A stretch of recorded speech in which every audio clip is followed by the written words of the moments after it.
Joe and Hampton, lights dim, it's game time. Interview sharp, cut through like a shank line. Stick lounge, stories unfold, real and raw. From hustlers to dreamers, breaking laws with a claw. Microphone warriors, capturing life's conflicts. Sitting across legends, tales flick like black picks. Drop bars, not mics, knowledge, it rains. From the streets to the beats in every vein. All right, Stick Lounge Podcast. How's everybody doing today? Yo, we good. Another episode. You know, we took a little break there. It was funny because we had the little bit of time off, and then we came on, and we had a very special guest who I am not allowed to talk about yet because they have to get approval from their publisher. Right, yeah. So they have the full episode. Once we get approval, that episode will come out. But we did just release one with a good friend of mine, Jeff. He has a new knife sharpening business, so we highlighted that for him, and I think he's going to be at the Des Moines Farmers Market here next year. Oh, cool. Is he in Burien? No, he's in Puyallup actually. Oh, okay. Yeah, so he was doing the Puyallup fair, and then he does it like out of his home, and it's kind of his side project. But he's doing a great job. He did a set of knives. Yeah, for him. he sharpened his knife, cut my finger. So Oh, Did no. you cut your finger? No, just I was gonna tell him he'd probably be excited. But not only did he sharpen Hamp's knives, but then he gave him a whole set of then he brand new gifted me knives. a whole new set of knives. my So he said, "You do gosh. so much for the community. Somebody needs to do something for you." So Yeah. he did, and he bought me this beautiful set of wood grain knives. Which I hadn't even used yet, but they go in the food truck because I'm a showcase them. Nice. On the food truck. So Nice. That's a good idea. Nice. Yeah. Oh, Yeah, so he'll be excited that we're talking about him. But good guy, Clover Creek Sharpening Services. Check him out. We'll give him a get him one of those. Well, anyways, I want to blast something real quick because I'm pretty excited about it. Hamp. Yeah, I'm really excited about it. Thursday night, Creole Soul open mic night, but it's a big open mic night. Yes, it is. It's a big open mic night because we can say it now, right? Why? Yeah, go ahead for it. All Go right, ahead. we're gonna say it because Randy Hanson's gonna be in the house. Yeah. If you don't know who he is, Google him. You'll be surprised. If you don't know who he is, go back to our other episodes. We got 2 episodes with Randy Hanson. We've got a live performance with him in the Stick Lounge, jamming out, playing the guitar with his teeth, doing all the things. So he's an amazing guy. It should be a lot of fun. And he's bringing Lori Lowenstein with him. Yep. I'm gonna say get there early. So get there early because it should be a packed house, and I'm not breaking any fire code rules. Enough trouble already. You got to stay between the lines, man. Stay between the lines. But and that is Stonehouse Wednesday. Is you got the Randy Hanson experience, and then he's bringing Lori Lowenstein, and they together are Stonehouse Wednesday. Correct. I remember we had a And- little confusion in that when you sent me that text. I'm Stone on Wednesday. I thought you said this place was going to be on Wednesday. No, that's the name, not the day. Yeah, so that should be fun. Are we gonna go ahead and say what it's for? Can we say that? Yeah. Okay, it's for Hot Rod's birthday. No, Lightning Rod's birthday. Lightning rod. Lightning Rod, not Hot Rod. He could be Hot Rod. He could be Hot Rod. Yeah, we found out that Lightning Rod and Randy Hanson actually knows each other. So Yeah. Joe took the liberty of sitting down one day in Creole Soul and pulled up a text message and showed it to me. And I said, yeah, go for it. So he did. He sent it to Kevin, which is Randy's manager. Yeah, great guy, Kevin. And got a message back from him saying, hey, I'm available. I'm going to come do this. So that was a good thing. And this is how cool these guys are. One, they live local, they're local, but they had just gotten back from Randy's European tour that day, and Kevin messaged me back. He's like, yeah, man, let me talk to Randy, but we'll be there. So that's pretty awesome. I'm pretty excited Very about that. sweet. Yeah. So, Nice guys. So I had to call him and text him and thank him Yeah. just for showing up, because like I said, they didn't have to. No, they're busy guys. They're busy guys. really busy guys. So Yeah. to have them there at Creole Soul, hey, I'll gonna take be it all awesome. day long. It's going to be awesome. Pretty special. Pretty special. We're building relationships out here, people. We're building relationships. Yeah, block by block. Waking up the alley, too. Waking up the alley. Waking up the alley. That's my goal, to wake up that alley. Showcase some lights. There you go. We had a byline for a movement, waking up the alley. Yeah, I like it. You I know? like it. Yeah, waking up the Series. alley. We've got a series. We're waking up the alley. Yep. He's been working hard on it, too. Good job. And all it's going to cost you is what? Some crawfish mac and Some cheese? I think crawfish is mac right? and cheese and some crab kickers. Some crab kickers. That was the price that Randy and Kevin put out there. So Hey, good. man, I see you got some crawfish mac and cheese on Thursday. I said, yeah. He said, I'll take that and some crab kickers. I like two of my favorite choices right there, because the crab kickers, I don't know if you had them, though. Oh, yeah, they're good. They're to die for. I've had everything at your restaurant, man. I don't think there's anything I haven't had. And I revamped the alligator. Yeah, Gotta have that. Definitely. But I mean, that's a good endorsement for your crawfish mac and cheese, man. Oh, I yeah. mean, you're bringing in worldwide acts with your crawfish mac and cheese. Y'all better try it. Not just nationwide, worldwide. Try it if you haven't tried. go. I'm telling you, you won't be mad. Thursday night's a good time to try it. Yeah, for sure. It'll be there. All right, you got anything else, man? No, let's do what we got to do here. We're gonna do what we gotta do. Bring on. We're gonna bring her on. Our guest tonight, Traci Buxton. Traci, how you doing? Hey, I'm doing great, thanks. Finally got you in here. Yeah. You're a busy lady. You are the mayor of Des Moines. Yes. Yeah. So Yes. I gotta ask, were you born in the PNW? Yes, I Okay, so was you're born from- in Seattle, raised in Tacoma. I've been right just within a couple mile radius Okay. of right where I'm living right now for the last 45 years. Yeah. Very cool. I asked because there's a lot of I'm a transplant, Hamp's a transplant. Mm. There's a lot of people from different areas. I come from the desert, so getting out here, it was like, oh, this is nice. Green. Yes, very yeah, green. It smells good. Hamp's always cold. It's crazy. We get one day it was like 60 degrees outside, and I'm like, it was a nice day, and you were like, I'm cold. I'm like, what? It's beautiful outside. So, how long have you been the mayor of Des Moines? 2 years. 2 years. 2 years. 2 years deputy mayor before that, and 4 years council member. So 8 years total service on city council. All right. Did you always want to go into politics? No, That's it what was everybody not says. That's what on everybody my says. Yeah, I was going to say something like the last person. I don't think we've had one person on here yet. We've had senators, we've had council members, we've had mayors. I don't think one of them has said, yes, I wanted to be in politics. I A couldn't total wait to be the surprise. mayor. They say, well, through this journey, I've been to a lot of different seminars and conferences and different things, and it's pretty commonly said and repeated, taught, shared that women, when getting into politics for women, men a lot of times do it because it becomes an aspiration. They want to do it, so they do it. Women generally need to be invited. Oh. And not just once, usually an average of 3 times. So when I'm talking Really? to a sharp, articulate, impressive woman, I'll usually he's there and talking about what I do. And then I'll say, this is number one. Gotcha. I Gotcha. say, this is your invitation. This is number one. And so always encouraging strong, smart, articulate women into this arena because there's so few of us, and it's still an uphill battle. There's still challenges for women. We have come a long ways, you know. Hats off to all the men who have really fought to help us succeed in this. We'll give one of those. Yes, thank you. Yeah. So I do usually ask, and you kind of answered it already. So you would suggest a person with the right, set of goals or whatever would go into this field like you have? Because you're having those conversations currently, like, this is the first conversation. Are you thinking about it? And it sure does not take, obviously, for as you just demonstrated, it does not take somebody who has had this on their bucket list, right? Right. No, you run into somebody that of high character, intelligent, eager to learn and listen, hardworking. Oh, that's all it takes. It doesn't take politics to be a good politician. Sure. I would say that's the last thing that you need to be as a politician, right? Yeah. To be a good politician. Yeah. that Always makes looking sense. for hardworking, high character. So is that coming out of a love for helping? I mean, essentially politicians work for the people, right? Yes. So when you're presenting something like this, or you meet someone that has that character in them, is that you saying this is the type of person we need in that space? That's exactly Usually it's people who love public service, whatever, from nonprofits, PTA presidents, Right. Right. people who are just used to giving their heart into, youth group leaders or people that have been involved in, feeding the homeless or sheltering people or reaching out, whatever. It's like the people that have a heart to serve humanity. Yeah, Hamp, you ready to go? No. Come on.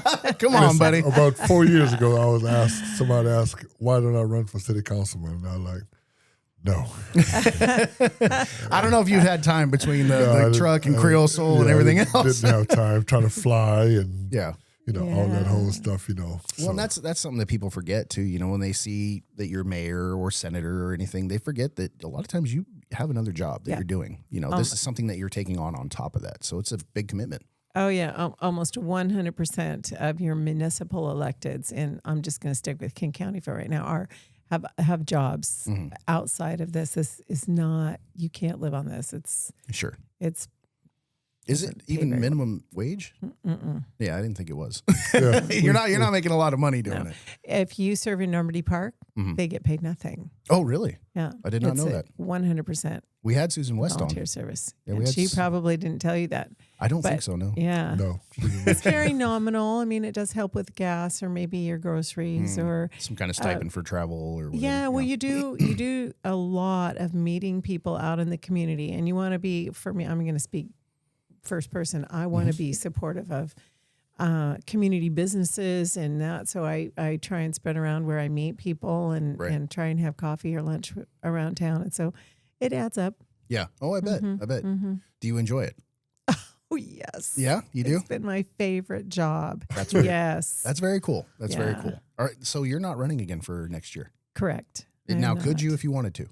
Sure, I could have. Okay. You have to make that decision pretty early. You have to decide for sure by the filing week in May. Okay. So I would have had to make that decision in May. Right. And I, you know, again, from people that we've talked to and everything, I knew that you weren't, but I was curious, how come you're pulling back? It's not a good business decision. Okay. Yeah. Okay. Well, it sounds like you enjoy the position. Right. It's been my favorite job ever. Yeah. It's not been the easiest job by far. No, but wouldn't it's imagine been so. It's been my favorite. Because I know just when you got here, you got about 45 minutes to an hour from Hamp on some stuff. And I'm sure he's not the only one that bends your ear on certain things. Well, he's delightful. Oh, thank you. Yeah. You got to say that when Look he's at sitting this right smile. He smiled the whole time. You know, He did. So, He did. you know, well, I'm glad you had a good ear for me to vent. Absolutely. You know. Absolutely. I think empathy's huge. I mean, I sit there and I can feel it. No, I'm not 25, so I've been there on some level with something, whether through my kids or in my own business, you know, in the past. So, yeah, empathy plays a big part in how well we can serve people in this position. I agree. So the more things you've been through, the more pain you've been through, the more you can go, oh, I can feel it. Yeah. Could feel it. You're not just hearing it, you're kind of Right. almost reliving your own experiences that you've had. And yeah, I totally understand that. Yeah. Who's we have her on Tuesday. What's the new city manager's name? Catherine. Is it? Catherine Caffrey. Catherine Caffrey. I'm excited to talk to her. And the thing that you had said out in the lounge before we came in here that I really appreciated was you said you had a conversation with her where she said, we need to be reminded that we're working for the businesses and the people. And did I get that correct? Absolutely. I love that. I think that's great. I think that's great. Because I think especially when you get to the higher levels of politics, all that's lost. You know what I mean? And that's the thing that I try to teach my kids, right? When you're looking at whether it be a senator or a congressman or a president, right? It's that they're supposed to be working for us as people, you know? So I like to try to highlight that. And I like that she said that, you know, in her position as well. So I'm excited to talk to her. I think that'll be good. She's delightful. Very you cool. will really enjoy I think that. when I emailed her, I heard her, I think I said in the email that I heard you were great at your position, so I would love to get you on the podcast. I think that's how that email went. Yeah. Hamp sent that one up. great. And we did hear that from several people that we've interviewed that she's just been fantastic. So, and now you. Aw. So add you to the list. Yeah. So you started out in city council. Mm-hmm. Okay. Did you do PTA and stuff before that or? Not PTA. Okay. But You brought it a lot up of and I know other things. Matt Pina had started that way. So I just thought I'd ask. Oh yeah. No, you know, a lot of work educating and with my kids and a lot of youth events, youth investment. Okay. As my kids, I had 4 kids. Well, I Okay. still have 4 kids. But I got you. I have 3. I almost have had 3. They're real close to moving out. So, well, one already is.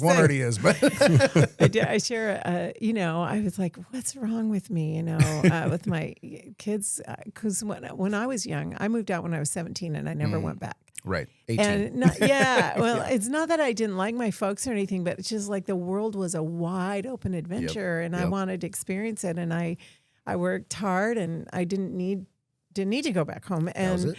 but these days, you know, I was watching this popular series on television, and they had written this scene into the script. It was so comforting to me.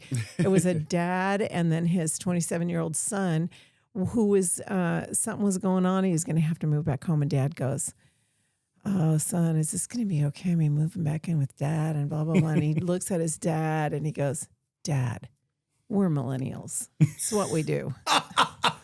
That's funny. That is funny. You know, the script was written by these people who live in New York City. So, Right. you know, whatever. And I just, the deal was, it was a nationally recognized series on Netflix. And that's what got said in the scene. All of a sudden, this comfort came over me like, oh, I'm normal. That's you know? funny. That's funny. So, I've been pretty lucky. My oldest moved out. She's probably, we moved here when she was 18. And when we moved here, I told her, like, you're 18. You can come with us, but I'm not getting a house with an extra room just for you because it's time for you to spread your wings. And she did. She lived with a friend of ours for a bit, then got a roommate, and eventually moved to California. She's doing great. Lily is my next one up, and she wants to be out by next year. And she's 20. She's got to finish college. But I told her, because I'm thinking of downsizing, the house. Yeah. And she's like, yeah, you should, Dad. I go, yeah, but I got to think about you coming back. And she's like, no, you don't. Once I'm gone, I'm gone. I'm like, we'll see. I don't know. I'm not 100% sold on that. it's just so expensive for them. And it I is, mean, it is. really, we tease about that, but when you add it up, the percentage of your income that you have to use to spend on, other things plus our taxes and all that, Right. it is more expensive for our children to It make it definitely out is. on their own. It's Yeah. easy to say I'm gonna move out. You can say it all day long, but Right. when you actually move out and now you got to live this experience that's in front of you.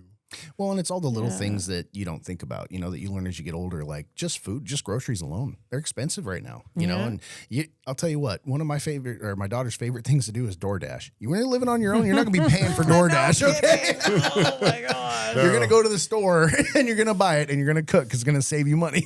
Yeah, So- it's hard.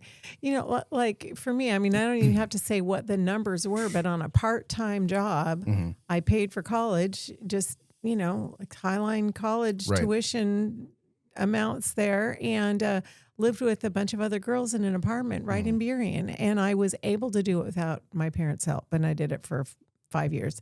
Right. And you could not do that now on a part-time job. No. No. I mean, it wasn't a super great paying part-time job. It wasn't just super minimum wage either. So it was in the middle, but you Right. couldn't do that now. No, definitely. It's hard to get by on a full-time, decent paying job right now, You know. You got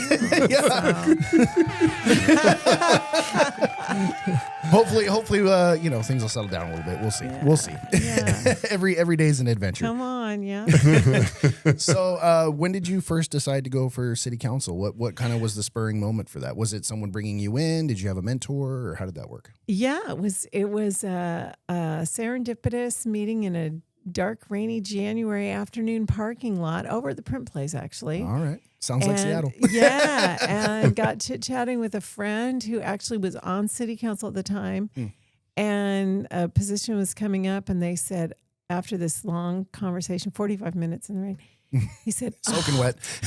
you need to run for this council seat. And I'm like, dude, I don't even know how to spell politics. Right. That's never been on my radar. Yeah. But 2 weeks There you later, go. I was running and spending money on signs. And so, yeah, here I am. Yeah. Was it the push from that person to get you in, or was it like I want to make a difference on certain things and I can stand on the outside and say they're not doing this right, or I can move in, or was it a little bit of everything, or? Yeah, well, it was a little bit of both, because that is true. I mean, they reeled me in. They got dinner with this person. I was Food meeting works with every council time. members. Yeah, I was yeah. meeting with the city manager. So a lot of that. But I was also, it was perfect timing. I was at a crossroads in my life. I had just put myself on a self-induced furlough from some organizations I'd been in leadership, and I needed to rest, and I would say, okay, now what am I going to do? Am I going to get back in this organization? Am I going to work with kids? Am I going to, Right. what kind of community service? I'd always been in community service, Okay. worked at the juvie, whatever. Yeah. And so trying to decide what I was going to do. Okay. And that just kind of popped in, Kind of popped in. Just Yeah. Right, it's like, place, what? right time, and sometimes you just got to listen to the universe, right? Not afraid of the unknown. It was exciting. So I thought, Very cool. sure, I'll do it. All right, sweet. Yeah. That's awesome. So how long in the position you were in before you went to mayor? Because mayor is elected by the city council, correct? Correct. Okay, so how long were you in city council before mayor? Before 6 years. 6 years in So council. you have to be elected by the people in order to be chosen as mayor. So by the city council members, correct? Yeah. Well, yeah. So the city council cannot choose somebody who's not a council member for Right, their mayor. right, And yeah. so the citizens elect 7 people. And at the first council meeting of the year, which is coming up in a couple of weeks, Okay. the council, amongst the 7 of them, they will choose a mayor from among themselves and a deputy mayor. Okay. Okay. And we had Pierre Bloss in here. We'll give Pierre a shout out. We're pretty excited. He Yeah, like Pierre. he made it in. He made it in. Yeah, so. he got my seat, number 5. Oh, he got your seat number 5. Yeah, Okay. he great. ran for number 5. Yeah. So what are you excited to see some of these new members come in? We've got Robin. Yeah, Robin. Robin Desimoni, Pierre Bloss, and then the other 2 are already here right now, Councilmember Oxiger and Deputy Mayor Steinmetz. So, yeah, super excited. I think this is going to be one of the best. I've been telling them, I'm so jealous. This is going to be the best time to serve on city council. I feel like we've come over a bunch of hurdles. We've had some administrative turnover. Yeah. We've made a lot of really transformative decisions. And so some of those stacked council meetings, I don't think they're going to be as stacked with decisions. That's good. I have heard a couple people mention that situation. Yeah, So. really late. Yeah. Council meetings, and now I feel like the staff is working super hard in the middle of projects. We're not going to be able to stack more on the staff, and we got a lot of cool stuff going, and it's going to be fun to bring the steps online, bring the pier online, bring the website online. Bring the planning commission online, bring our strategic plan online. I mean, think of all those cool things that we get to present to the community. Like There's a lot going on. done. There's a lot going on for sure. I mean, the steps are huge. I'm excited about the pier at Redondo. You know, another fishing pier, so that'll be awesome. I know Hamp likes to go pier fishing. Oh, yeah. Oh yeah. I brought some squid to your bar that time. I sure did. I brought you crab. Somebody was telling me about squid fishing yesterday. Yeah, they said, Oh really? They was out there and they get Jigging? one. That's I was gonna say, isn't it called something? It's jigging, Jigging, right? yes, jigging, yeah. Okay. Yeah, that's what it's called. Yeah. Caught the hell out of those things out there. And it's funny because I didn't know. I thought it was a certain time of year you had to go. And I walked out there and a bunch of guys were squid jigging. I'm like, so I started talking to this guy. He's like, nah, you can pretty much go whenever you want. I went home, got my stuff, went out there, caught a ton of squid. It was a blast. way. It was I a want blast. the little bitty one. I want the really bitty. I don't want Little- because I little like calamari? the calamari Yeah. one. Yeah. Drop me some hot grease. We'll get you some next time. We'll do some fresh calamari. So is it going to be tough to leave your position and have all these projects? I mean, you're still going to be tied to the city, right? So you're going to see it all happen and everything. Well, sure it is. Yeah. Sure it's tough. It's bittersweet. I'm looking forward to some spare days. I've got 3 pages of honeydew list, and my yard and home looks like nobody's really attended to it for 8 years. So you have to jump in and play catch up a little bit. Yeah. Are you yeah. worried about the next person who's going to be taking your spot? Is there a strong indication of who may be the next mayor and deputy mayor? Well, yeah, there's only a couple people that are really qualified to begin with, and it's down to not. Wait.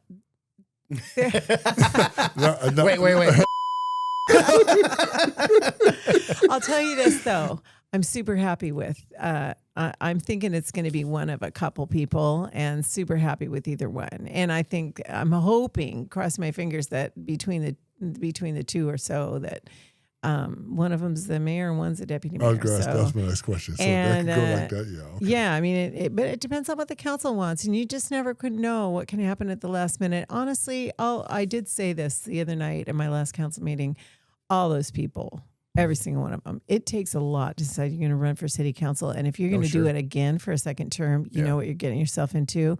It is a lot of work, and it's a huge amount of sacrifice. It takes a lot of passion and a lot of sacrifice that people don't know. And so even the council members that I often disagree with, I got to give them the honor. Yeah, exactly. Makes and sense. so anybody who they're going to put up there as the mayor, that person's going to have to work hard. I'm going to have a lot of respect for them and what they do. You're never going to hear me talking trash that's about good. whoever they end up picking. I'm going to be a big supporter. That's good. Because you know exactly what they're going through Yeah, because yeah. you've been through it. Yeah. Yep. Yeah, we were Yeah. talking a little bit about that with Pierre, you know, because Pierre's got young kids and everything else, and we're like, so you sure you're gonna go and do this, dude?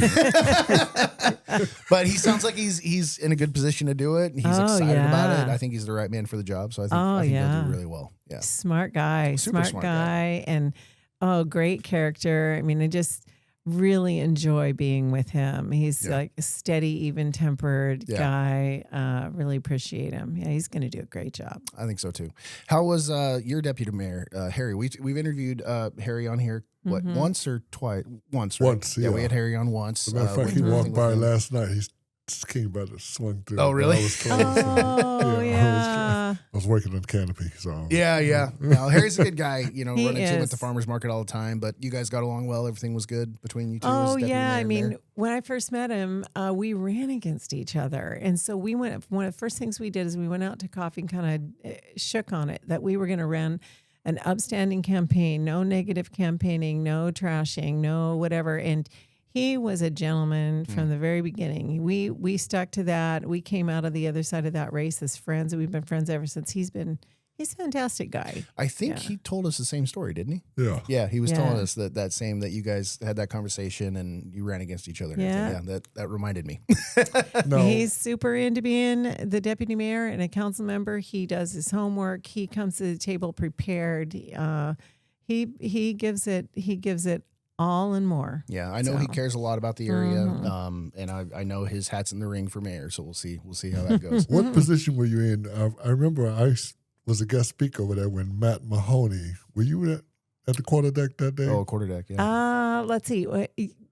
Probably. There's been a few times when you've been there and he's been there, and we've had like whether it And was they a had me- what's up they or a had me- campaign. Yeah, they had me come up and speak about Mahoney. Oh, okay. That's probably a campaign event. Yeah, it was a campaign Yeah, event. then yeah. I would have been there. Yeah, Yeah. so I know they had a chief of police there, and Harry was there. I remember Harry Yeah. being there, and a few other people I didn't know by name, but Yeah. you were just a city councilman at that time, weren't you? Yeah. Yep. Okay. I was. You want to give us you remember your speech? You want to Yeah, I give us a said. little taste? Yeah, I said. Thank you guys for having me up here. I said, if you're looking for some good catfish, come to Creole Soul. I believe that's I did. exactly what That's you said. exactly what I started out with.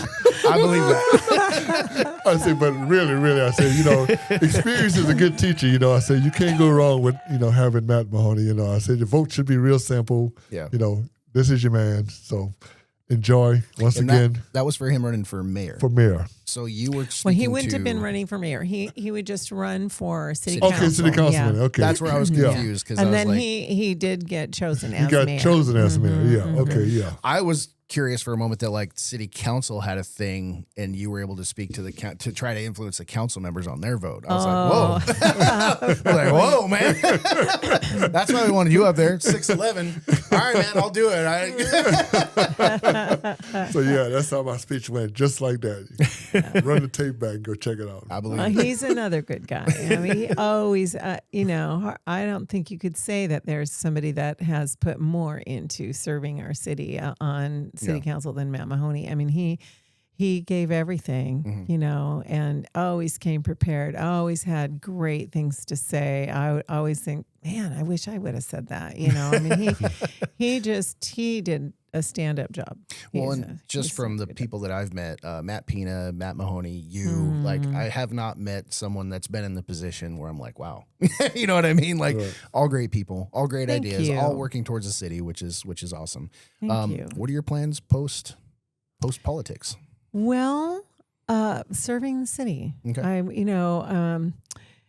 do I want to say? I've got some things that I'm working on, Right. Supporting businesses and all that here in the city. And, right? but if it pans out, then it'll be everywhere. I'll put it out on socials and everything like that. In the meantime, there's just a lot of work. And yeah, I'm going to be around. Small break in Definitely around. between, or are you going to hit the ground running? I need to take a small You need break. to take a small break. Yeah. I could appreciate Yeah. that. At least Definitely a couple appreciate that. weeks. I've been thinking I should go get myself on a little hut and on some I was going to say, island get out and- of, because right when you leave, it's going to be cold and rainy here. Go get a little sun, take a little time, Mai Tai, yeah. French Riviera. Go ahead. There you go, French Riviera. I just had some friends get back from the DR. I've never been, but Oh yeah. dude, they paid $3,000 for a week, all expense paid trip to the DR in a No way. beautiful resort. Beautiful Where- resort. I'll get you the name. Oh my gosh. We did that once at one of these all-inclusive places and the Dominican North Shore. I think it was up the north. Maybe. That's Gosh, the maybe only way to not. go. Maybe south. Anyway, yeah, I felt like I was walking onto a movie set. Yeah, I've done it in Yeah. Tulum, Mexico. I've not been to the DR, Okay. but Tulum was beautiful. Yeah. But man, they were showing me the place they stayed. Their I don't know what you call it. Their room, their suite. Uh-huh. The back door opened up to their own private pool. No way. Like literally, Okay, no, that's not where I stayed. literally, there was like a small enough space. Yeah, no, it was beautiful. There was a small enough space for your lounge chairs, and then a pool that just. Oh my gosh. Oh, you know who it was? Tammy, Clark? no, not Tammy Clark. Tammy, the gym person. Yes, The- Tammy that did the diet the stuff and therapist, everything. yeah. Her and her husband. Okay. Yeah, they just Oh got my back from the gosh. DR. Yeah. So, anyways, maybe something like that. Maybe treat yourself a little bit Thank you. Maybe I will. I need to make it out there though. to the DR. Yeah. Just Have you been? somewhere warm. No, just somewhere warm. I agree. Yeah. Yeah. There you go. You can go to Phoenix, man. I got family over there. You want to go to Phoenix? No. No. Okay. We'll take you to the desert. Not at all. You'll get watered when you come back for sure. You'll need it. You'll be nice and dry. Yeah, I sure will. I already got enough dry skin. First time I'm taking vitamin D. I've never taken vitamin D. In my Oh, really? life. You Yeah. started taking vitamin D? Yeah, because I'm not in Louisiana anymore. I don't get no sunlight. Sun, I know. So I'm like, oh, It's a thing, man. It is a big thing.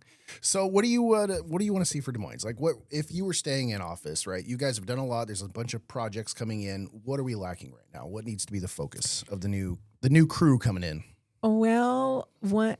Oh my gosh! There's when always I drive something to out, fix. I know when I drive out Marine View Drive, it's just hard. Mm-hmm. You know that rickety chain link fence in front of the pit has been there ever since I ran the very first time. And That is that's a common theme with people I that we know, talk I to. started running, so it's almost was the pit? exactly 9 years. Though right across the street. Yeah. Kind of but just, but it both.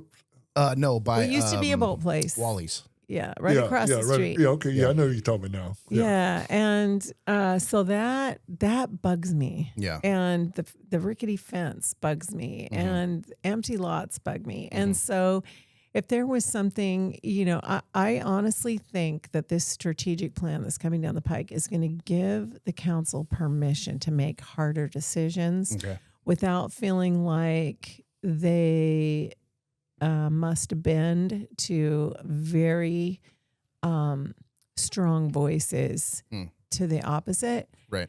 If they know they can lean on a scientifically valid strategic plan and a survey set and an outreach, right? That yeah. says, no, your citizens are supportive of this decision, Right. no matter what you read on Facebook, no matter what you see on Insta, no matter what you Sure. and I think that's what our council, that's the strength that they need. And I think that could be transformative. This strategic plan laying the foundation for transformative change and transformative decisions. And that super exciting to me, Yeah. which means it could mean a different looking downtown. Yeah. And yeah. I think that's like my greatest hope. Yeah. We've had a lot of people on here. I believe we talked with Matt Pina about that a little bit, but also we spoke with Tony Hetler. You know Tony? Yeah, everybody knows Tony. Great guy. Great guy. He's Love he's the Tony. wine guy. Yeah. But Love he's Tony. great guy. I'm still waiting on him to call me. Yeah. Well, he had a special project that he and Hampton were kind of we're supposed to be looking into, so we'll see. But Yeah. but part of what we spoke about was that real estate, some of the available real estate, because that's what Tony does. And then who was it we were talking to? Somebody else was telling us that there's no way for the city to move on this privately owned property. And I think that Tony was the one telling us that at one point that lot, the pit is that privately particular owned. lot, yes. But somebody had a permit to go higher with the building at one point, but that time has now lapsed, and I don't know. There's just been a lot of problems. There was some with water pressure over there too, wasn't there? Something like that. Yeah. Yeah, they couldn't get enough water pressure to do certain types of businesses. I don't know, just a bunch of things. Well, right now But it's that a might hot be topic. a little bit of an urban legend, but I know right now Water District 54 does have everything it needs to service what we have zoned for the entire downtown. Okay. But that would have to be revisited if all of a sudden, the city leadership decided they wanted to raise building heights, and then all of a sudden you could feasibly increase the density like crazy downtown. So then you would have to re-examine what kind of water service do you have that as makes sense. sufficient, right? Yeah, that makes sense. But yeah, that the pit over there, there were a small handful of sites that were given what they call a height bonus. Yeah, and everybody took advantage of it except for the person that owned the pit. And they're just hanging on to it. Huh? Yeah, they're hanging on to it. I think if they really wanted to move it forward, if somebody wanted to move it forward, I think this is my own personal opinion. I think the council would be amenable to still honoring it, even though it's been lapsed for a handful of years. But the council does control that. Or do they just, it would be it'd be something they'd have to work through legal with to make sure. So this is not legal advice or anything that I'm giving, but I think I'm not a doctor, but I play one on TV. Yeah. So don't try this at home. But here again, if we go back to the strategic plan, and the strategic plan says this is what your citizens want, this is what's going to be successful, this is what's going to help, this is what's going to make a difference, then they might just give that height bonus the entire downtown or something. Right. I mean, I don't know. I don't want anybody, banging on City Hall right now. Sure. Because we still don't even know what the strategic plan says. Right. So what do you think will bring, some people to Des Moines? I mean, for me, I told you earlier, I come from a small town, and when I moved to Des Moines, I loved having the local restaurants, having the local butcher. It was a bonus to me to have a marina, and a pier and somewhere I can go fishing and everything. That's not normal for me coming from the desert. But no, I really like the vibe of this place. I know Hamp has worked real hard with his restaurant and bringing live music and stuff. And it seems to be still somewhat of a sleepy city. You have any suggestions on how to wake it up a little bit during the week to help the local businesses here and stuff? Well, I think as far as people visiting, it's more like celebrations and festivals, events. That brings visitors to town. They say that's when we talk about being a destination. That is different than being what you want as your hometown, right? Where you want to live. Right. So I think it's a combination that you have something. I think brick and mortar has to come to a new mindset about what they're here for. You can purchase anything on Amazon. If you can purchase food there, you can purchase clothing there. But what people are looking for when they walk out of their house nowadays is an experience. They want to have a certain kind of experience, a certain feel. Yeah. And so I think brick and mortar anymore, that's an added burden on them to produce an experience, a selfie opportunity, whatever. Yeah. And then as far as bringing people here to live, well, then that is a little bit different. That's how are we doing with our education? How are we doing with our parks and programs? How are we doing for, what you said, the every night experience of walking through town? And sometimes that's not necessarily a destination restaurant or shop. It's, I want to go walk downtown. Yeah. I want to go sit in the park and look at something. I want to feel a certain way when I'm walking through town. Right. And so two kind of different things. You want some people to come and stay and live and play. And then you want other people to come and stay and pay. Right. Well, and I think there's a couple big things there too. I mean, one, the first thing that popped in my head was, Pierre, he wants to get it was a basketball court that he wants to try to pitch. And I think a soccer field was one of them. And, I think with the new steps, we've got isn't there like a playground or a splash pad designed in there? So that's all great, but for families, right? Get some more stuff for the kids. On the other side of it, the ferry that was running back and forth for a short time next there. question. I was going to ask what happened to the ferry. Go ahead. Okay, No, that's I've got some commentary on that, but I'll wait for you. No, that's where I was going to stop. Actually. Oh, serious? Yeah. Okay. Well, We think alike. Yeah. Well, I have not stopped advocating on that. It's always Okay. been on the plate, and even council members who have not necessarily wanted to invest in a ferry, as long as somebody else is going to pay for it, it's okay to advocate. And so I've just continued. And so, actually, a few weeks ago, when King County passed their budget, there was a proviso in there for continuing more feasibility for expanding ferry service. It's also on the heels of the legislation last session about getting the Mosquito Fleet Act going. So you can tell there's an appetite in the region for passenger ferry. Okay. Right. Yeah. It reduces the carbon footprint, and especially electrified ferry fleet. And so Pierre was talking about that a little bit. people want it, and King County Council. So, government moves slow, but definitely interest in the council, King County Council for partnership, definite interest in the state legislature for expanding the Mosquito Fleet, which is passenger ferry service, and also a recognition that the South, when it comes to county, that South County is underserved, South Sound is underserved. So I think that there's an interest in helping to fund some of this stuff from back and forth to Tacoma, back and forth to Gig Harbor, back and forth to Olympia. So Well, it's good for everybody, right? I mean, yeah. it's good all around.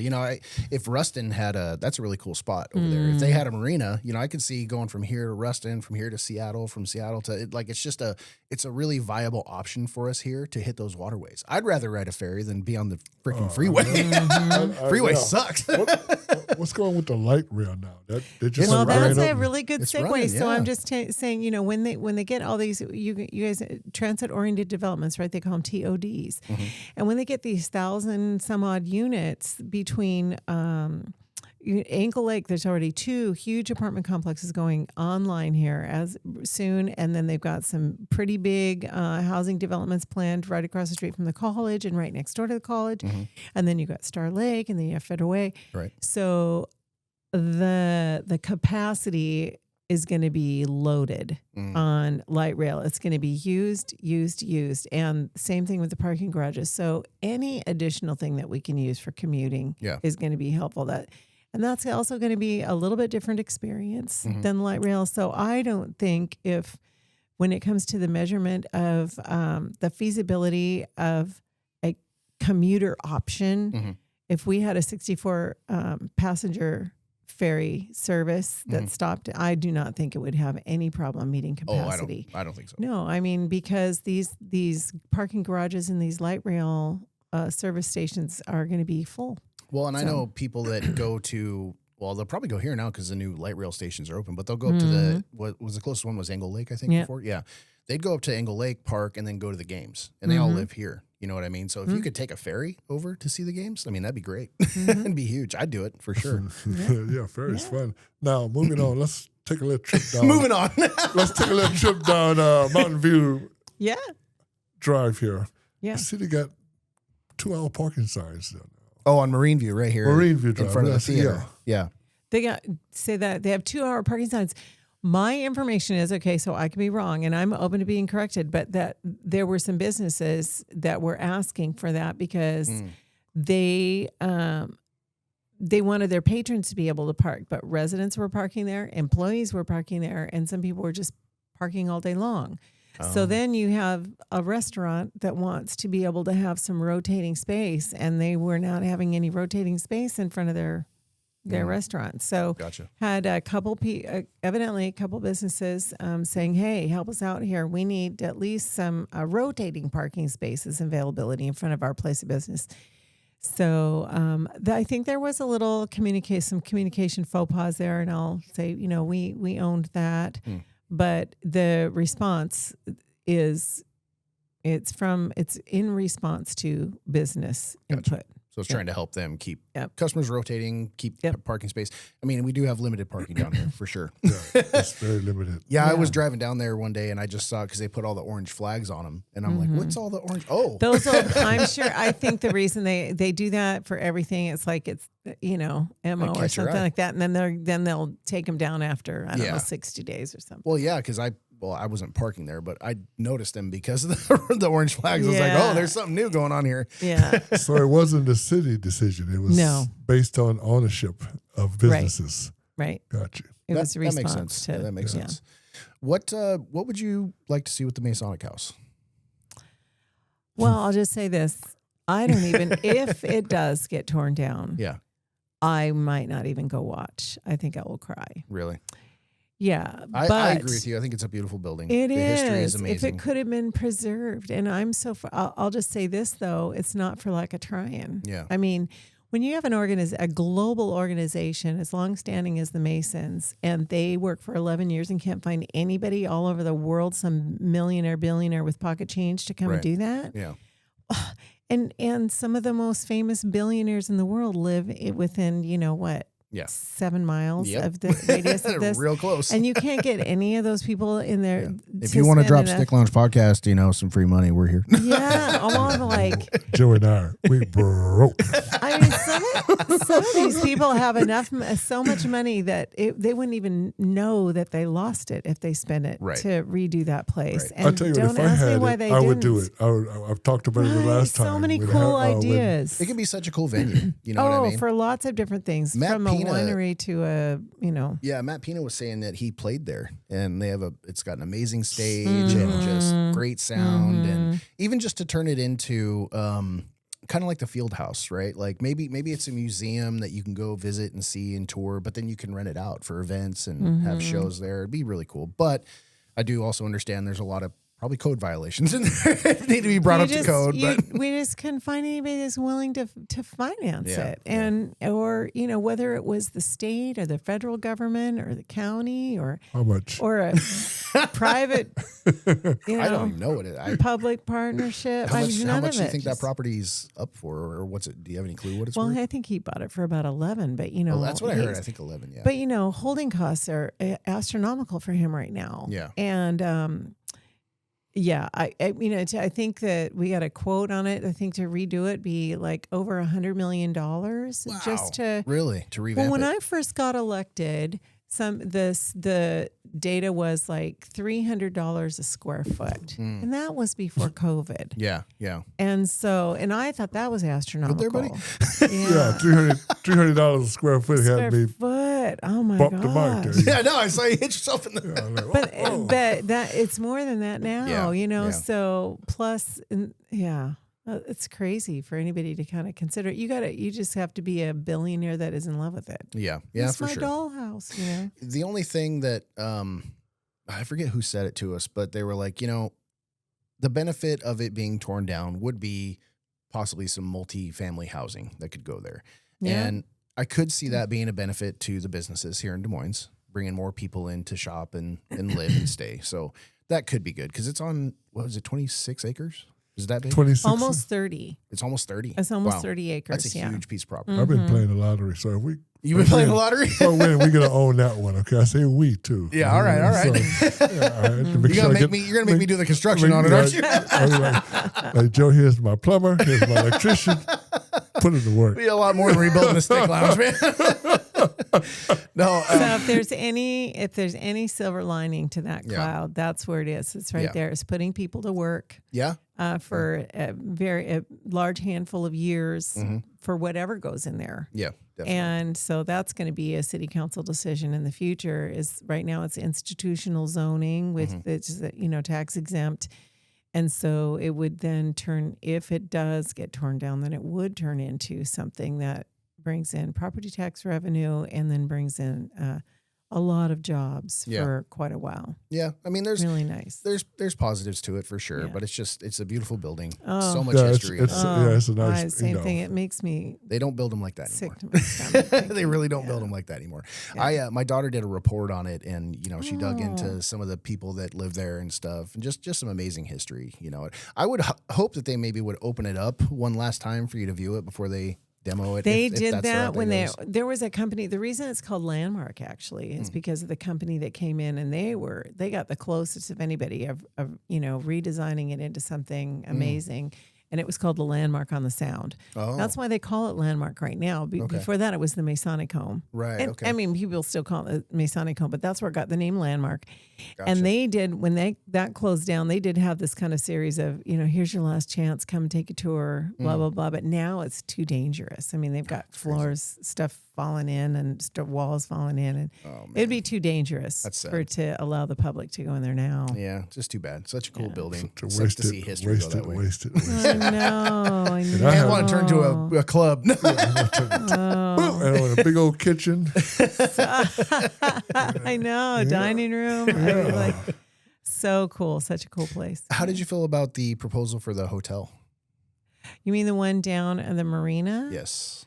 Well, this is what I said. Have you ever, oh gosh, what's the name of the Caroline Point? Have you been to Caroline Point on Lake Washington in Kirkland? No, I don't. It's right off of 405. You can kind of head a little bit north. Mm-hmm. I know the area. Or I-90. I'm sure I've been over there. I work all over the place. That's what I'd say. I think if we snapped our fingers and dropped Caroline Point down into our marina, and tomorrow morning everybody woke up and Caroline Point was there, they go, oh, this is so cool. Right. Oh, we love this, They just didn't see the vision. Well, and we did not do a very good job of trying to cast a vision at all. Right. I mean, I think that's, if nothing else, a lesson learned on that. If you're planning on doing something really transformative inside of a community, you've got to prepare the community. You got to reach out to the community, see if they even want something like that, and you have to educate them about what that thing is going to be, because they can say no, we don't want it, but if they don't really know what it's going to feel like and what it's going to be, of course they're going to say no. Where was it going to go exactly? It was supposed to go straight out, well, kind of where the big parking lot area is, right in the middle of that. Okay. Then there would be public area all around the perimeter of it. And then it would have, restaurant, lounge, whatever down. So that big main parking area where everyone mostly would to. be, the footprint of a hotel. Yeah. 'Cause I think the biggest thing was like people that had purchased property didn't want to lose their view of the sound, right? Well, no, but I mean, as you know, and this is the hard part of making public decisions. Like, if you don't own the waterfront and you don't pay tax on the waterfront, you don't own the view. That's and true. You cannot control what's in front of you if you don't own the very last piece. Yeah. And it's always been that way, and it's always going to be that way. And that's the hardest part. Yeah. People have those Can't condos. stop progress. No, and all that property, it's all public property, and it's really unfair to the rest of the city to say, is a parking lot the best use of a several $1 million value piece of property that could generate something for the entire city? Right. Let's say. Right. If you can, whether it's a hotel or a carnival, a permanent carnival space or whatever, like what they've done on the Seattle waterfront. I mean, which is beautiful. I think a paved over parking lot is one of the worst things that you could choose to do on waterfront for the benefit of the entire city. Right. When you're talking about what people could get together and decide, what can we do to generate revenue for our city? Yeah, you're talking about revenue per square foot, right? Exactly. And it's not that expensive to park down there, which I like. Well, I have a pass on Des Moines, guys. Same here. Of course you do. Same here. You can get one too. You live here. You just got to go get one. No, I'm not doing it. You don't go down to the marina though. No. You don't go visit the yacht that we have down there ever. What else? Man, come on, man. We're big time. Oh, you mean Remember the big? the big stick lounge, like yeah. You have to go down there, slide off, look for it. I put a fake picture out of this big black yacht that said Stick Lounge on the side of it. Oh my and god! We posted it on the social medias. You wouldn't believe how many people were like, "You guys got a yacht?" Like the Black Pearl. They're like, It's no, beautiful. but someday. It's a beautiful. Even my daughter was like, "When did you and Hampton buy a boat?" I'm like, "We didn't buy a boat." Fooled everybody. We're pretending. Hey, you got to dream big. That's right. You got to dream big. You make your dream to be reality. So yeah. So I do. I want to it's not that I'm deaf to the plight of people who love a view. Sure. That's true. But as we move forward as a city, we need to recognize that we're hemmed in, built out, that we're surrounded by other incorporated cities. We have nowhere to grow. We have mandates that say we have to grow our jobs and our housing in our city. The only way to do that now is to go up. And where do we do it? And so we always need to be open to, if we've got a vacant piece of property that we own, we don't own the landmark. We don't own the pit. We don't Right. own the vacant pieces on Marine View Drive, but Sure. we do own the marina. So are we doing highest and best for our citizens with the property that we have? And it's really worth a hardcore brainstorm Sure. about what to do down there. So Yeah. was a hotel the best? I don't know. It was delivered to us in short order, and yeah, Was it a I mean, specific chain that wanted the property, or was it just an idea? well, it was a partnership. It was a group partnership that had kind of taken on the whole marina core area. They were Okay. going to do the steps. They were going to put in some retail space. They're going to put in different things, and they presented that as part of the package that they Okay. wanted to offer So for then, us. And it was Point Reston people. okay. So Yeah, then and they so- would have figured out the hotel. They would have figured the whole thing out. And, if there's anybody around the South Sound that has put in a successful Delphi Island, that they have, though, they've been in the news, right, for Right. their financial practices. And so I think we escaped that one Right. nicely. Right. And so, but Dodged a bullet. they've done it. But they've done a beautiful job in creating a space down Yeah. there. And regardless of what happens to Cohen or whatever, the city of Tacoma has a beautiful space. Yeah. And so, Yeah, they do. I don't, It is a I very don't beautiful space. know. They don't have a marina though. Well, I've got to go to Tia Foss, the yeah. waterway close Right. into town before Right. you get there. But yeah. Yeah. So Go ahead. Let me ask you this: why is it so tough here in Des Moines to have a business or even trying to get a business started? I hear people talk all the time. Oh, if I had to open a business, it wouldn't be in Des Moines because it's so tough. And now I don't want to put you in that position. No, but I mean, that was the question I was going to ask you. I mean, was that's like, fair. as the owner, That's fair. I would just say, I don't would say- know. Clap back. She clapped back. Okay, so Because that's been one of my questions, like, since I got elected. And I wanted to, it's like, dang it, I cannot figure out why it seems like when you drive up through the middle of Des Moines, gosh, excuse me about this, what I'm going to say, because I love this city, right? I'm staying here. I love serving the city. I love these people and I love this place.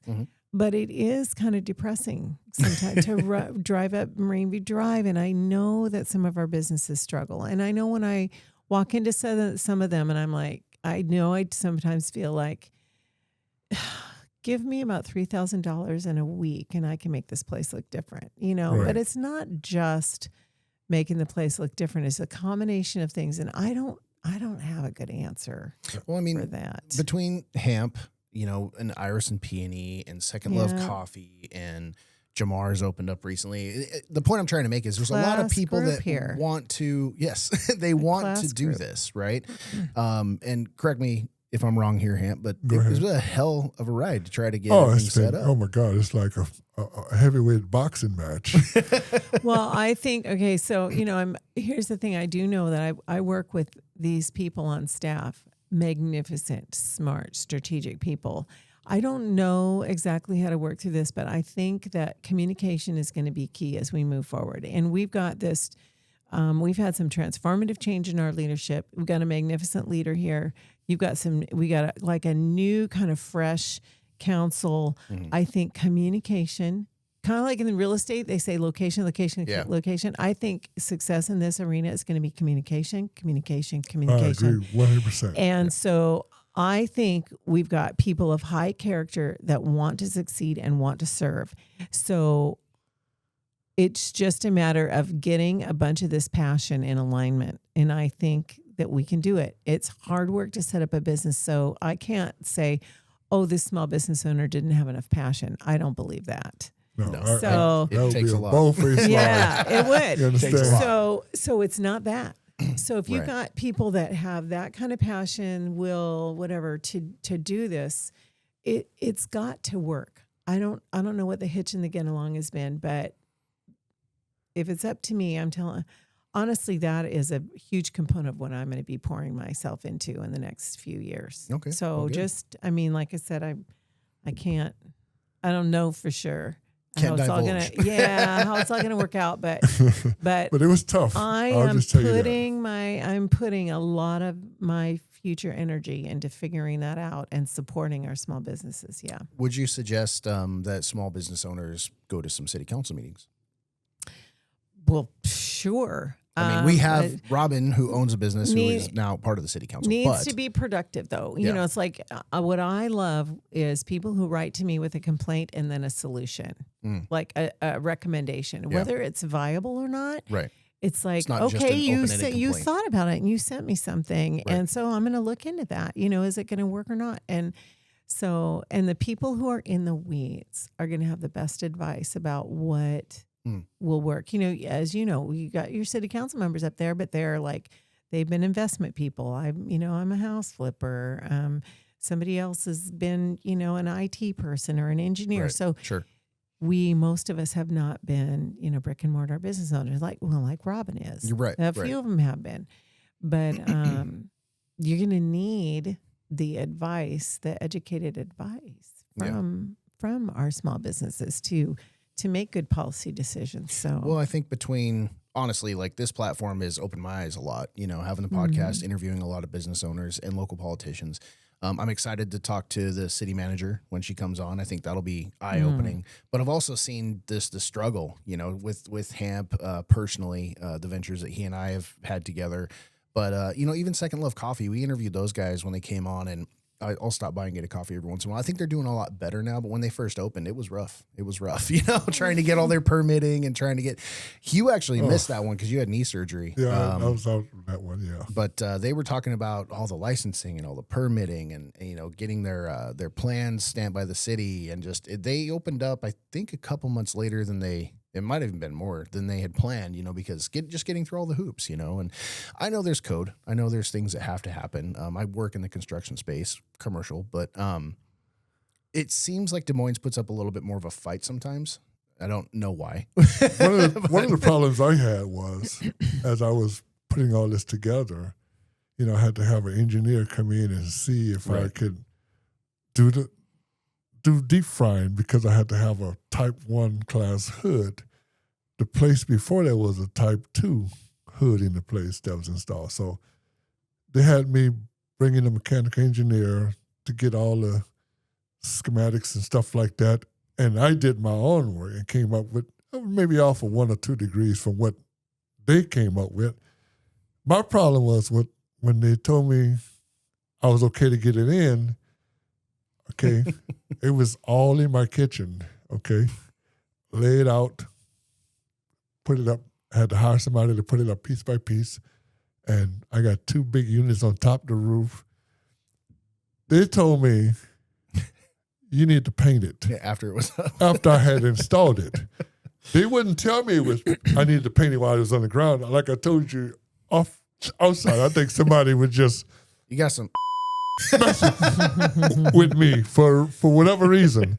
They waited till I actually had it installed up, and it looked nice because it was nice and shiny and galvanized. And say, oh, by the way, another email from that person. Oh, you need to paint that, and we need to tell you what color to paint it, or you need to tell us what color you're going to paint it. They had to approve it. So we can approve it. Yeah. You just can't paint it what you want to do. You just can't do what you want to do. Those were the words that came from that person. Came from. I was like, are you kidding me? Y'all came over here and saw it on the ground. You Right. saw it laid out. Why can't you just tell me? Cost me $4,000 to have somebody paint it next to the building. Yeah. Because now I gotta rent a skylift. I gotta pay the guy. I gotta buy all this paint. When it was right down the ground, I could have took 2 days. Done it yourself. Right. But no, I just think that I was being messed with once again. Yeah. so hard. So hard. Yeah, I couldn't believe it. I really couldn't believe it. Yeah. They're like, no, you got to. I don't like that the way it looks. You need to paint that. Y'all could have told me this when it was on the ground. Right. Mm-hmm. Well, we had Kevin Schilling in here, who's the mayor of Burien. Love Kevin. Yeah, Kevin's a great guy. Yeah, he is. We've had him on here twice. Super boy, he loves the mic. Yeah. He loves the mic. He loves to talk. He's up here. He's back here. He was chilling in the chair. He's having a great time. But He is so interesting. He'll keep your attention. Oh, yeah, And no, great I interview. always feel celebrated when I'm with Kevin. yeah, really nice Yeah. guy. Oh, But fantastic. his comment, because Hamp brought it up, how do they do things in Burien and stuff, and I don't recall if there was too much of a difference. But what Kevin did say that I appreciated was Hamp said he felt like he had to go 15 rounds, in the boxing ring every time he was trying to get something done for his business.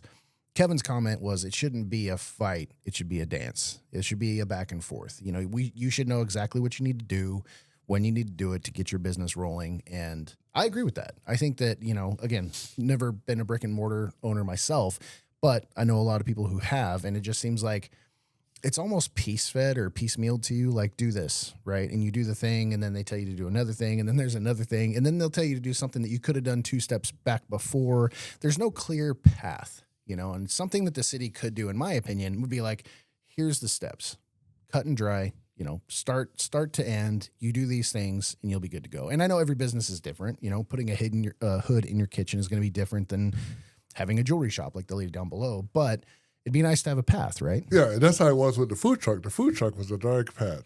Oh, there you go. So- good example. You fill out your paperwork, they look it over, and then they send you an email back. Here's what needs to be done, step by step. You send it back in. If you miss something, they send it back to you, but now it's in red. It's in red text. Highlight it for you. It's highlighted in red text. Okay, now you need to take care of this, this, and this until all those red marks are gone. Boom. Got your sticker. You got your LNI sticker, labor and industry sticker on the side of the truck. Right. It's over with. Yeah. I didn't have to call and ask. All I do is look at the email and say, okay, I got one more thing to do on this here. This is red, so let me turn this here black. Make it easy. That was easy. That was so easy, Well, I think that you and people like you are the best people to give input about process and what can be improved. Sometimes when I hear that, I have a friend who's trying to do something in Burien, and it's been 2 years and they still haven't broken ground, right? I mean, they've been So working they're on having the stuff. same issues over there. Yeah, when I hear that, I read stuff elsewhere. I just think, sometimes it comes from being big, too big. We're not Mayberry. Sure. And if you were Mayberry, it'd be your friend on the other side of the counter that'd be kind of rooting for you. Right. And not that they're not rooting for you, but it is a job. And I think it's the same way I feel about social services. It's like, I love when nonprofits do social service because those people are in it for their hearts. Right.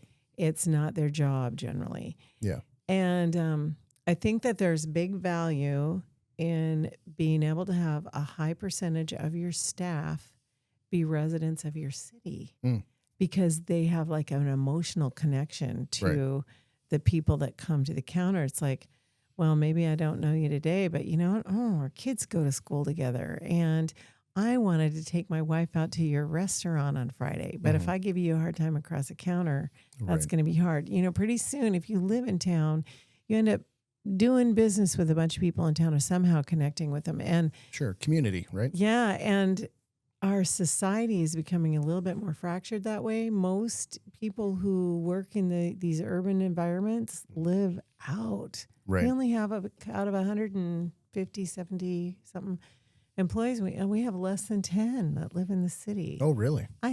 Honestly, I think that, yes. That's really. crazy. I didn't know that. I know. Well, you know what? I don't think that we're unusual. No. And probably not. I think that right there makes a difference. Yeah. But there are other things, and I don't know what they all are. Sure. But I think here back to, I think communication, lots of patience. I think everybody in urban environments are experiencing the same thing, as you, Hampton. I'm not trying to say it as an excuse. It's a frustration for me. Mm-hmm. I know we're house flippers, my husband and I, and our barrier is we do everything ourselves until we have to get a permit. If we have to get a permit, Yeah. we contract it Yeah. because we don't want to deal with it. No, And it's huge. I shouldn't feel that way Yeah. in my own city or really any city, though. We do that in every city. Yeah. And yeah, it's hard. I think that's a Washington state thing because I come from Arizona and the permitting here is way more different than it was in We Arizona. have a lot of environmental stuff going on. That's true. That is true. A lot of environmental stuff. Like when I first came out here and started doing work, it was never the salmon were never a concern of mine in Arizona. You know what I mean? And Right. now when you dispose of things, when you're cutting materials, where you're cutting materials, if there's a washout in the road somewhere, you can't just let it drain, you know, because it can affect the salmon population. And those are things I'd never considered in my life before I moved up here. I'm like, wow, okay.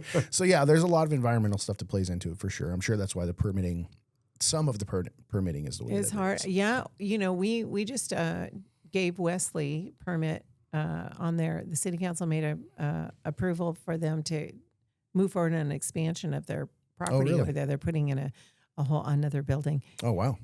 But along with the paperwork, and we got all of us got copies of just for people. There was a tribal issue that they have to a thing they have to make sure they have to hire somebody and do an assessment. There was a tree thing, an assessment about the trees, and there was a salmon thing about stormwater runoff. Wow. And there was something else, and that's just 4. Wow, Those are yeah. 4 things that really didn't have to do with us. It was at the state level. And I thought, oh my goodness, just there's so much that stops you from moving It's a forward. lot of hoops. It's There's a not lot that of any hoops. of them are bad. It's Right. just a lot. It is. And they all cost money too. Yeah. It's not like you gotta hire people to you come got to hire in. people. It's not like you fill this out. You know what I mean? Or Right. let's do this thing. You got to pay for it. Every one of the hoops or something you got to pay for. Well, I mean, I think we dug into you pretty good. Hopefully you don't feel like you were attacked at all. Maybe a little No, bit you in the guys lounge, are- but you guys are great. Oh, well, thank you very this much. has been great. Yeah. you know, like I said, we do this for fun, but also we do it to try to highlight people, try to highlight Des Moines in the community, and a lot of people have been excited about it. You know, we've had some good. some This people is come on great. that really appreciate what we're doing and putting out there. It's and like the been fun. newspaper, you know. We're the newspaper. Yeah, we've kind of been called the local news source. Yeah, we don't have newspapers anymore. right. So Welcome to Joe in Hampton. There you go. Live at 5. we got another live scheduled for next year that we're going to be doing. We're doing a live event. Yeah, that'll be fun. We did one of those last year, and looking forward to the next one. That should be a good time. Good. But thank you for coming on. I Yeah. know that you're sure. on your way out, so I'm glad we caught you while you're still in office. Oh, thank you. Congratulations on everything, and I hope you get down to the DR or somewhere to get a little sun, take a little break. Thank you. Yeah, thank you. Oh, You know, and great. hopefully the next thing that you take on is just something that you're passionate about and you really enjoy it. Thank you. Thank you. Thank you for letting me borrow your ear, and appreciate everything you've done so far as the mayor of Des Moines, and look forward to your next endeavor. Thanks, Hampton. All right. Yeah. Well, we'll be around. If you ever want to come back on and give us an update, you know where to find us. All right. Thank All you, right, guys. Don't forget Thursday night down at Creole Soul, Randy Hansen. Randy Hansen, come on. It's I'm going to be a telling good you, time. All you guitar players, if you're really a guitar player, you should be here. Yeah, if you're really a guitar player, you should come check this out. You should definitely check that out. And for good time, just come check it out, period. There you And go. for good catfish, of course, I'm going to stop right there. All right. Save some of that crawfish mac and cheese for Randy and Kevin. though. It's some crowd kickers. All right. Stick Lounge Podcast, guys. Thanks.